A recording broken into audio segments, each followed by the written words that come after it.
Rainbow Bridge 1917. Marami-rami ring tao. Kaya ano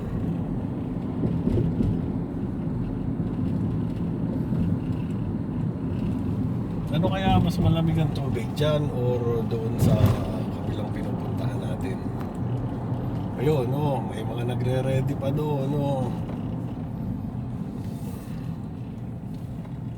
nag-i-inflate na sila ng ano nila, ayan,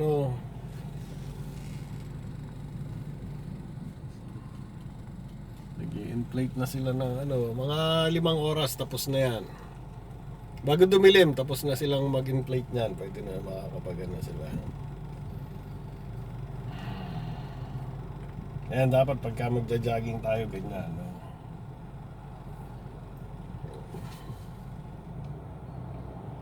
Ito, mas una to na Tacoma kaysa dun sa atin.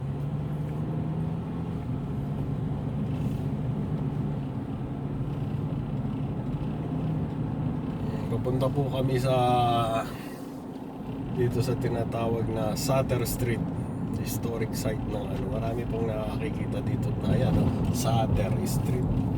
Maraming nakikita at mga kung ano-anong something ang gawin on.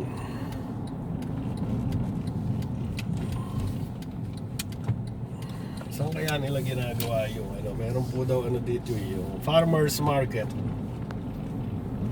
Saan kaya nila ginagawa yung farmers market? Wala naman ako nakikita.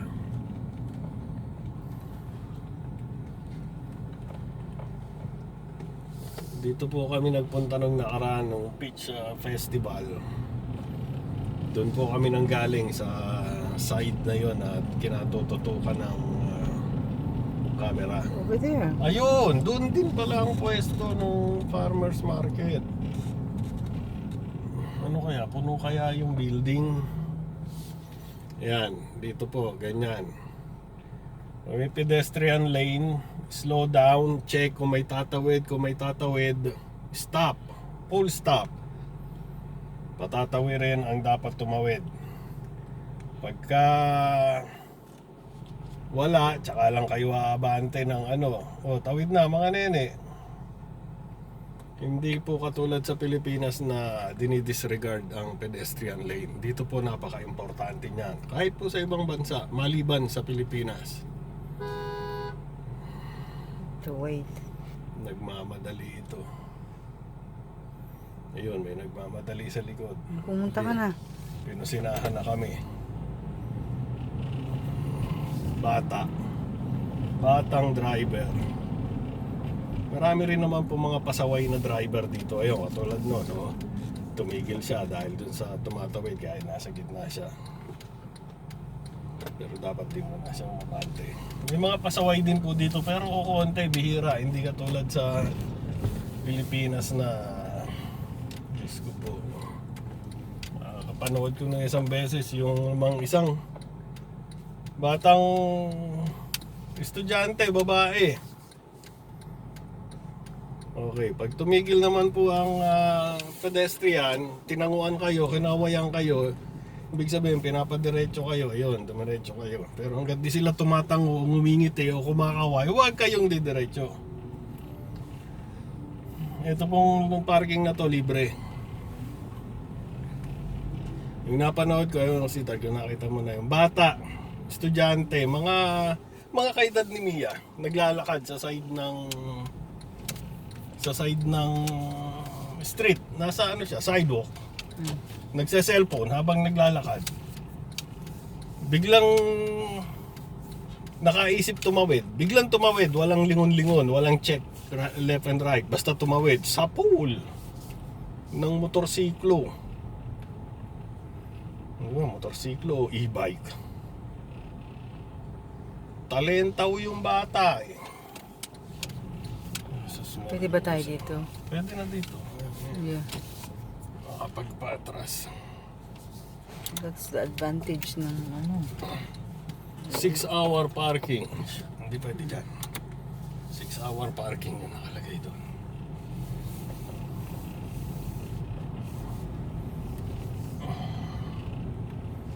Hindi naman ang isa.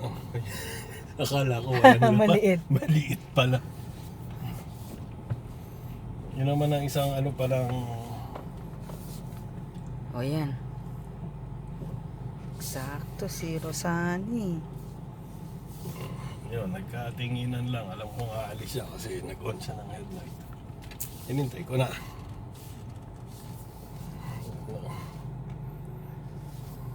Okay, sa baba po muna kami at maglalakad kami at magkita-kita po tayo yung lahat doon sa baba uli maya-maya.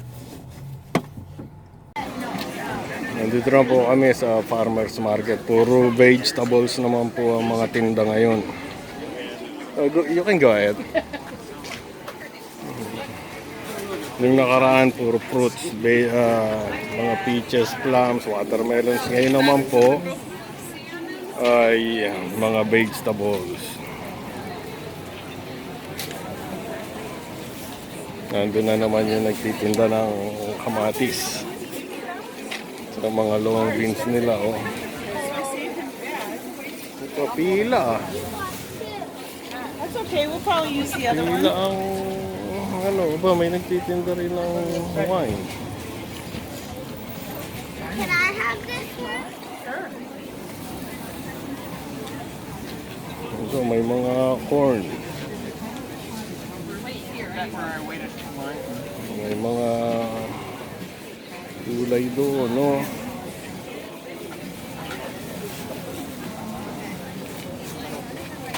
Nawawala yung mag-ina ko.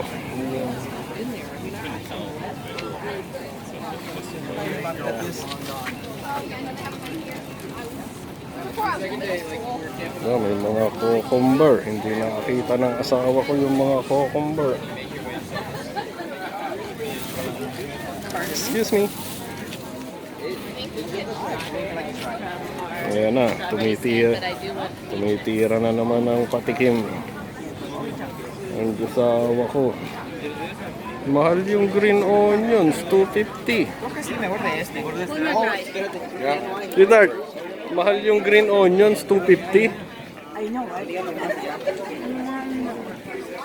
Mga mushroom, so... Sweetheart, saan yung camera mo? Hindi ko dala yung isang cellphone ko eh, yung lowbat.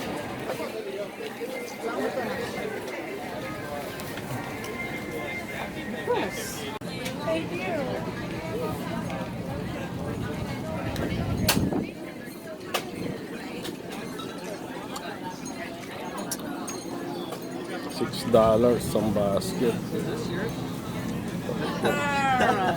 It's too early. My mind can't block it.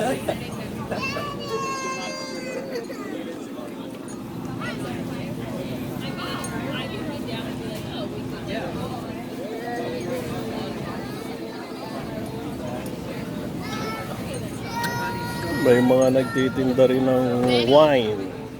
Makatikim kaya ng wine. Kaya lang, magdadrive ako eh. Baka mapasarap. Mahirap na. Mahigpit po dito sa DUI. Driving under the influence. Kaya minsan nakakatakot. No, kahit isang tikim lang ng wine. Katitikim nyo, katitikim. Isang tindahan, 20 tindahan. 20 tikim. Wala, para ka nakalimang boting beer nun.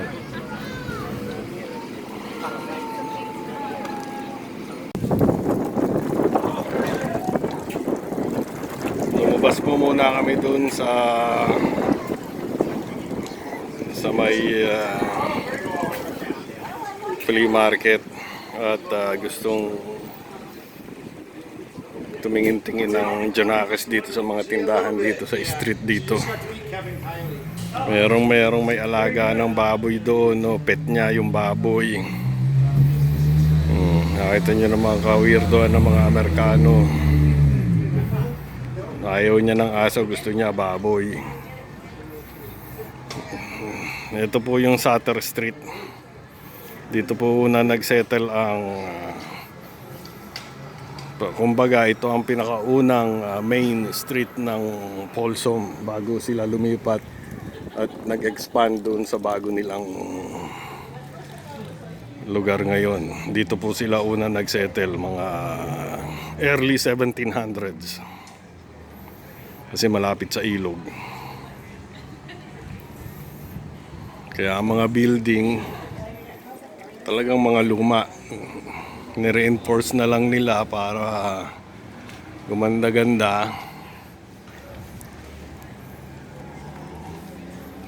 Ayan o, mga unang building pa yan nung araw. Ayan o.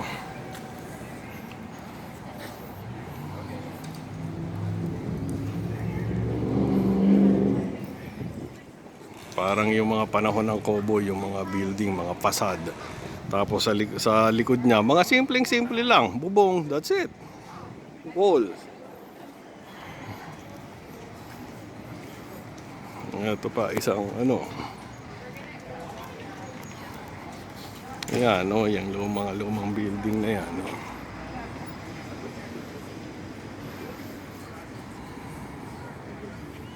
Dito kami palagi naglalakad sa papunta po dyan sa kaliwa, may bridge, yun ang mga trek nila, siguro mga 15 miles ang ano, mga 30 kilometers siguro.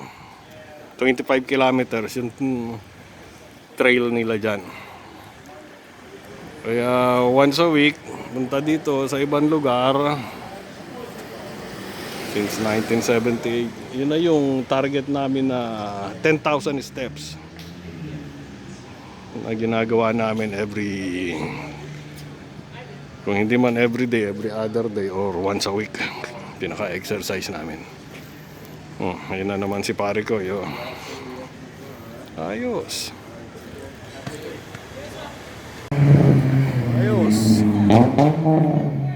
Ito po yung isa sa mga pinakaunang hotel dito na itinayo, 1885.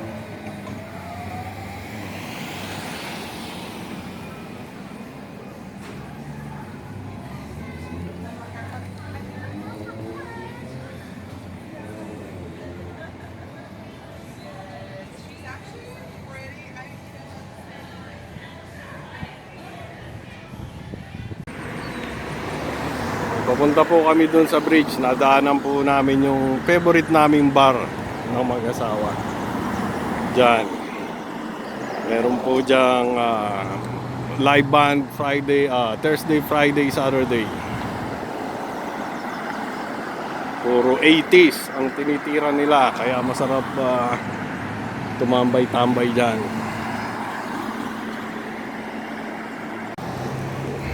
Nandito rin po kami sa Johnny Cash Trail. Ang haba po niya, ang trail na yan. Nandun yung mag-ina ko sa kabila niyan. Iniintay ako. Siguro mga 50 kilometers, hindi ako sigurado. Kailangan ko pang i-search. Abot yan dun sa Folsom Dam tsaka dadaan sa side ng Folsom Prison. Tapos yung kabilang dulo naman, abot doon sa Nimbus Dam. Hindi pa namin nasusubukan lakarin niya kasi tinry namin isang beses. Kasi napagod kami, di namin natapos. Yung pala, 1/4 lang yung nalakad namin.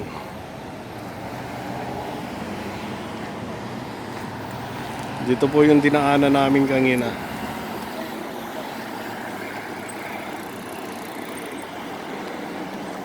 Yan ang mga Amerikano pag weekend. Sabado po ngayon. 16 ba ngayon? Hindi ko na alam ang ano. Ang date. Basta alam ko lang, Sabado. Oh my God.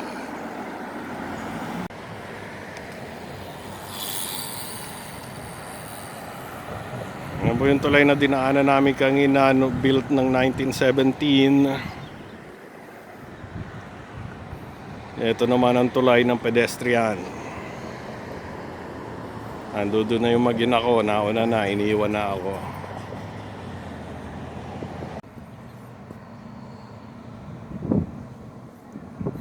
'93 pala tinayo to, tapos parang niremodel nila. Binago nung 2000.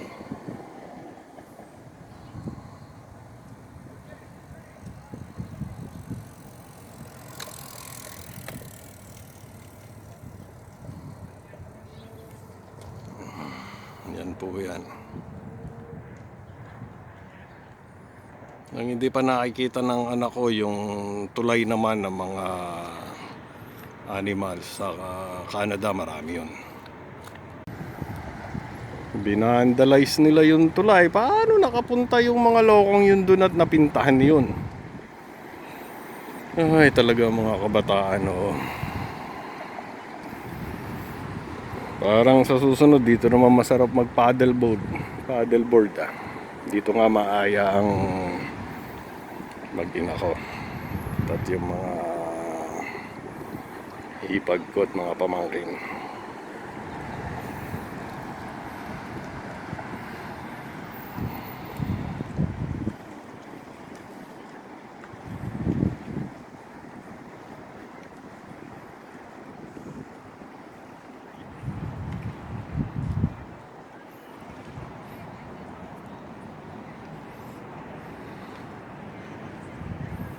Uy, may nagde-date doon, no? Seryoso pinag-uusapan nila. Ang layo ng nararating pala nila. Hanggang doon.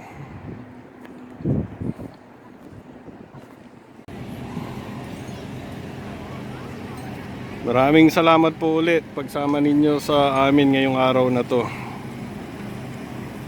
Ngayon po ay August 14, 15. Yes. Tinanong ko na kanina, nakalimutan ko na naman. Talaga naman, oo. Ito po ang flea market. Nung nakaraan Peach Festival naman ang nandito. Next week, hindi ko alam kung ano naman ang ilalagay nila. At muli pong maraming salamat po ulit.